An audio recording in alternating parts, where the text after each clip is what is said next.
দিল্লি সম্রাট মোহাম্মদ আকবরের রাজস্ব মন্ত্রী রাজা টুলুমলের বাংলা আগমন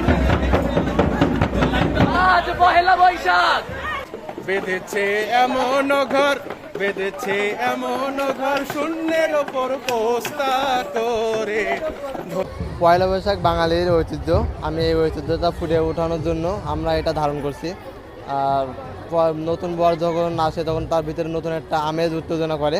এখন সেই হিসেবে আমিও নতুন বর্ষা আসছি। এটা পয়লা বৈশাখ উপলক্ষে আমাদের এই ধারণ চেতনাটা আমরা ধারণ করছি, সেই জন্য আমি বর্ষা আসছি। আসলে বর্বর ফিল্ড হচ্ছে কি?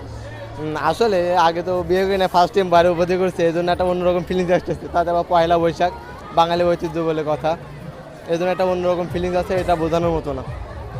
অনেক সুন্দর লাগছে। একটাই চাওয়া এই নতুন বছরে যে সবার জীবন সুখ সমৃদ্ধিতে গড়ে উঠুক, সবাই আনন্দে থাকুক, এই প্রত্যাশা করি। আজকে বাংলা নববর্ষ, সেই উপলক্ষে আমার এই সাজ বাঙালি ঐতিহ্যকে তুলে ধরা আর কি। পয়লা বৈশাখ বাঙালির আবেগ, বাঙালির আস্থার জায়গা, ভরসার জায়গা।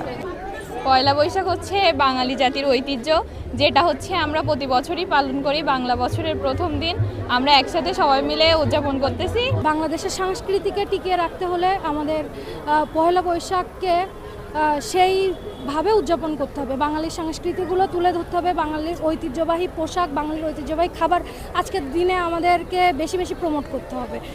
আমরা যাতে সবার মাঝে, এখনকার প্রজন্মের মাঝে সংস্কৃতিকে মানে বোঝাতে পারি, আগেরকার সংস্কৃতি কেমন ছিল, সব কিছু তাদেরকে জানানোর জন্য আমি আজকে এই সাজটা নিয়েছি। কেমন লাগছে ঠিক আপনার সাজ? অনেক ভালো লেগেছে, অনেক ভালো। আমি প্রতি বছর এরকমভাবে যেন কোনো না কোনো একটা সাংস্কৃতিক জিনিস তুলে ধরতে পারি মানুষের মাঝে। গ্রামীণ ঐতিহ্য না, আমরা আমাদের মা চাচিরা দেখি যে কলসে করেই তো সাধারণত পানি নিয়ে আসার জন্য আর কি। আসলে ইলিশ মাছটা একটু এক্সপেন্সিভ, কিন্তু তারপরে ওইদিকে সস্তাতে পাওয়া যায়। আজ পয়লা বৈশাখ, আমি পয়লা বৈশাখে সব স্কুল থেকে সেজেছে, তা আমার বর্ষাতে ভালো লাগে, তাই আমি বর্ষা যাচ্ছি। বাংলা মাসের প্রথম দিন, আর এই দিনে আমরা হচ্ছে পান্তা ইলিশ খেয়ে থাকি। এই পুজো আমরা মনে করেন অনেক আনন্দ করি এবং এই দিনটা আমাদের অনেক মজা হয়, আনন্দ হয়। সবাই মিলে শাড়ি পরে সেজে গ্রামে বসে যে আসি, পার্কে আসি, ঘুরতে আসি সবাই এরকম। সমগ্র দেশবাসী এবং সাতক্ষীরাবাসীকে বাংলা নববর্ষের শুভেচ্ছা জানাচ্ছি।